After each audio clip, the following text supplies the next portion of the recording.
নমস্কার বন্ধুরা, recipe number 1 কিচেনে তোমাদের স্বাগত জানাই। কেমন আছো সবাই? আশা করি সবাই খুব ভালো আছো। আজকে আমি ম্যাঙ্গো ফ্রুটি মাজা করে দেখাবো।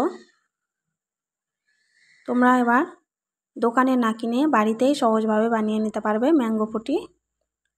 ভিডিওটি স্কিপ না করে প্রথম থেকে শেষ পর্যন্ত সঙ্গে থাকো ও দেখতে থাকো।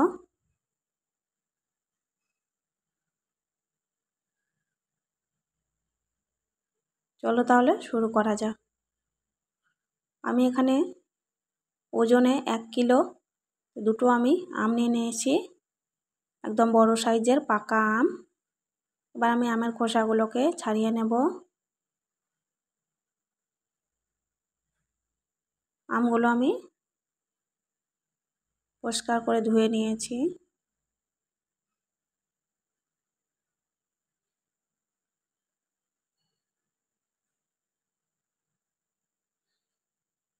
আমগুলো খোসা ছাড়ানো হয়ে গেছে, এবার আমি গ্রেট করে নেব।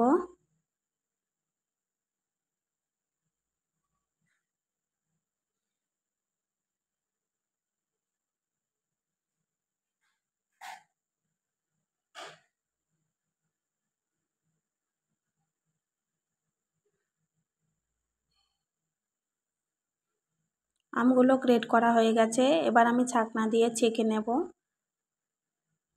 আমের কাঁধটা নেব আর আঁশটা আমি আলাদা করে নেব। এই আমের আঁশটা নেওয়া যাবে না। পুরোটাই ছাঁকা হয়ে গেছে। এবার আমি কড়াইয়ে দিয়ে দেব।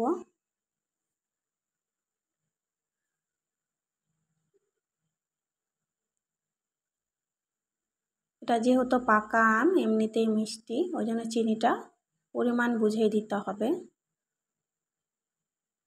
এবার আমি চিনিটা গলে যাওয়া পর্যন্ত জাল করে নেব।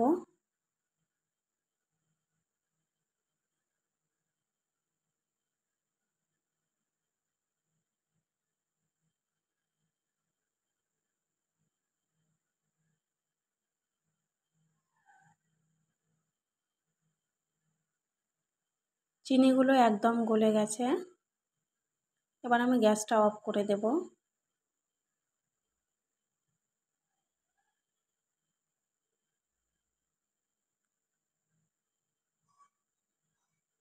এবার আমি একটি অন্য পাত্রে ঢেলে নেব।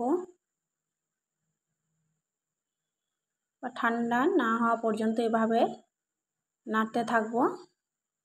একদম পুরোপুরি ঠান্ডা করে নিতে হবে।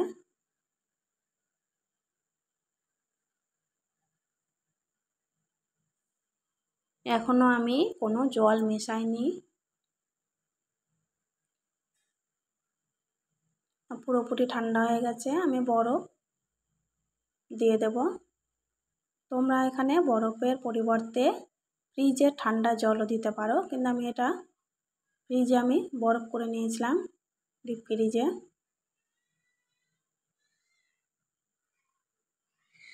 বরফটা গলে যাবে নাড়াচাড়া করতে করতে।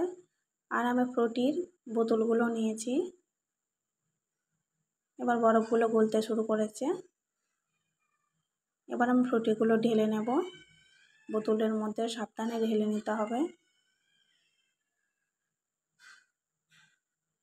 এখানে আমি 4টে বোতল নিয়েছি, দেখা যাক কটা বোতলে হচ্ছে।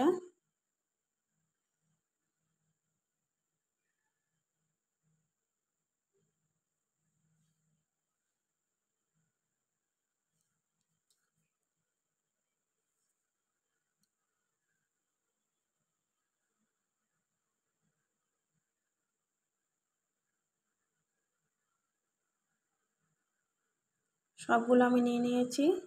3টি বোতলে হয়েছে বন্ধুরা। যদি ভালো লাগে তাহলে একটি লাইক করে দেবে, আর চ্যানেলে নতুন বন্ধু হয়ে থাকলে চ্যানেলটি সাবস্ক্রাইব করে অবশ্যই সঙ্গে থাকবে।